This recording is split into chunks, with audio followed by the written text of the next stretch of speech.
Today we're covering chapter 37 in Tehillim, Lamed Zion.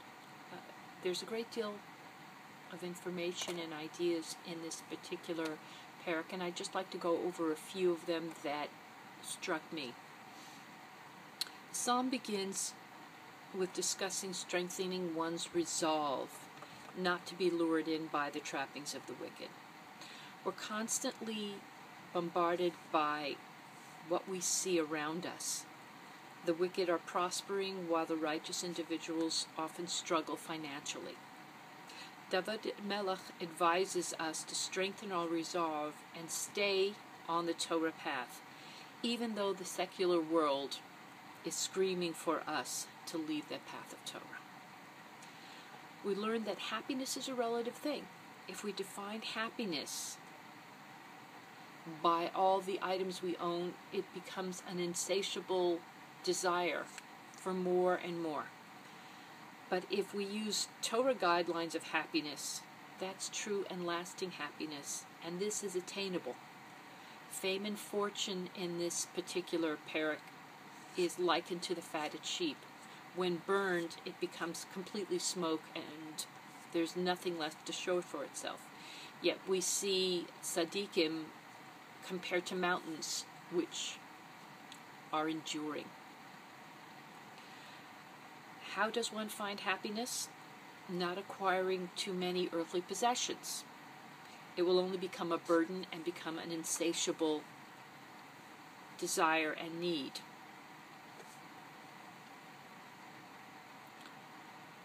In this particular Perek, it discusses the idea that the righteous seem protected constantly by Hashem. Nar ha'iti gam zakanti v'lo ra'iti tzadik ne'azav. In my youth and in my old age, I've not seen a righteous individual forsaken, nor their children begging for bread. Righteous individuals are, in fact, their definition of happiness doesn't rely on outward trappings.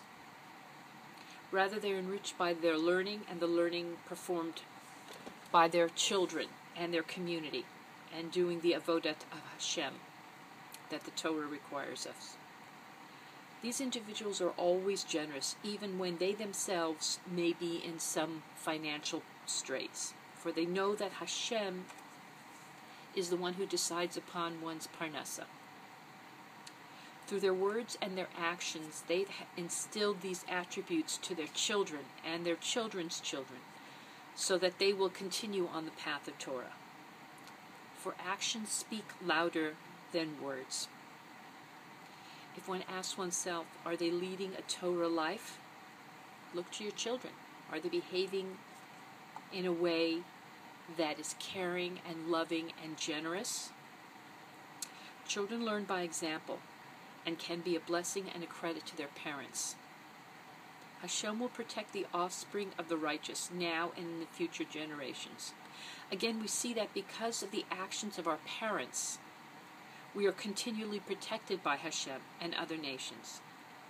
We need only place our trust in Hashem, and He will strengthen and protect us. And we will continually see the destruction of the wicked, just as we have just been reminded recently in the Purim story. Hashem guards the perfect and watches the upright, for there is destiny for man, for their destiny for man is peace. But the destiny for the wicked is no more, is nothing. We take refuge in Hashem, and Hashem will always protect us. And in our duress, He will find ways to help us escape these. For me, I found it very comforting to think that knowing that as long as we continue to do our best and focus on what the Torah considers happiness and strength, we will survive, we will thrive, and we will gain constantly from our learning and have great pleasure, true happiness from Torah, Avodah, and our children. May you all be blessed with a beautiful future, and may this be a